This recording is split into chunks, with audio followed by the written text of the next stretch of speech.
안녕하세요. 다나TV입니다. 저는 몇 년 전에 족발 프랜차이즈를 했었습니다. 홀과 배달 비율이 홀 1, 배달 9 정도의 비율이었습니다. 여기서 제가 프랜차이즈를 하면서 느낀 점과 배달 장사를 하면서 후회한 것에 대해서 한번 이야기해 보겠습니다. 첫 번째, 내 수익을 가져가는 사람이 한 명 더 있다. 프랜차이즈는 결국은 본사의 노하우와 평균적인 맛을 내게 해주는 소스와 재료들을 파는 것인데, 그렇다면 결국 내 마진을 한 번 더 가져가는 사람이 생긴다고 생각하시면 됩니다. 보통 프랜차이즈들이 식재료 값은 진짜 괜찮다고 생각되는 곳이 40%, 아니면 대개 50%에 육박합니다. 이것은 조금만 찾아봐도 나오는 사실입니다. 그렇다면 나머지 50%에서 내가 남겨 먹어야 되는데 과연 얼마나 남을까요? 이게 실제 수익률입니다. 두 번째, 휴무가 없다.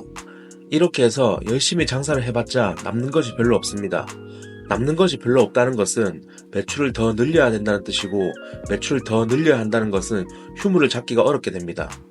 마진이 얼마 남지 않는 상태에서 알바를 쓰고 직원을 쓴다면 답이 없기 때문에 결국은 내가 직접 일을 할 수밖에 없고, 이는 곧 휴무를 잡기 힘들어집니다.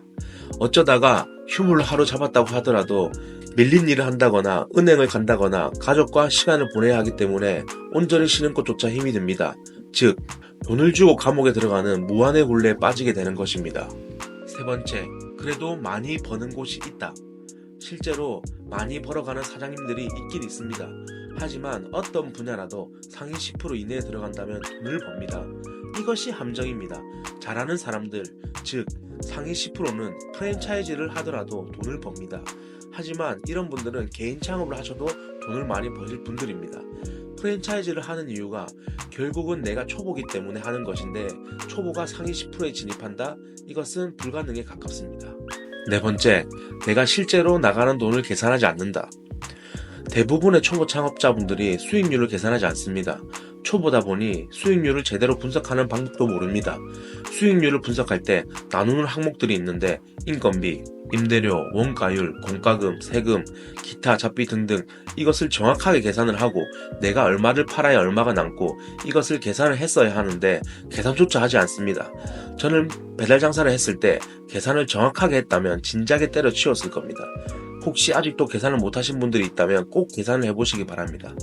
적어도 배달 프랜차이즈에선 좋은 마진을 남기는 프랜차이즈는 없다고 봅니다. 다섯 번째, 진입장벽이 너무 낮다. 보통 처음에 배달 장사를 시작하시는 분들의 이유는 초기 투자금이 적기 때문입니다. 진짜 적으면 2천만 원만 있어도 할 수 있는 게 배달 장사입니다. 그만큼 진입장벽이 낮기 때문에 누구나 쉽게 뛰어들 수 있고, 이는 곧 출혈 경쟁으로 이어집니다. 여섯 번째, 마케팅이 힘들다. 홀 매장은 내가 인테리어를 이쁘게 하거나 서비스를 확실하게 해드리거나 손님이 클레임이 왔을 때 바로바로 처리를 해주거나, 또 전단지를 돌리거나 블로그나 네이버 플레이스 마케팅을 하거나 여러가지 방법으로 마케팅이 가능합니다.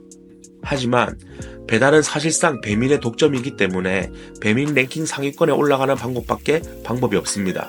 이 방법이라 함은 깃발, 오픈리스트, 우리 가게 클릭, 배민원 등을 해야 하는데, 내가 홀 장사처럼 남들과 다른 걸 내세울 수 있는 것이 아니라 결국은 돈으로 찍어 누르는 사람이 이길 수밖에 없는 구조입니다.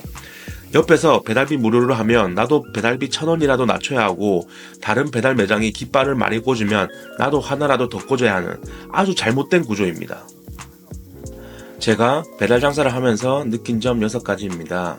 물론 배달로 돈을 많이 버시는 분들도 있고 다른 생각을 가지신 분들도 있을 겁니다. 하지만 배달 장사를 하시기 전엔 적어도 이 정도는 생각하시고 창업을 하시길 바라는 마음에 영상으로 만들었습니다. 오늘도 좋은 하루 되시길 바라겠습니다. 감사합니다.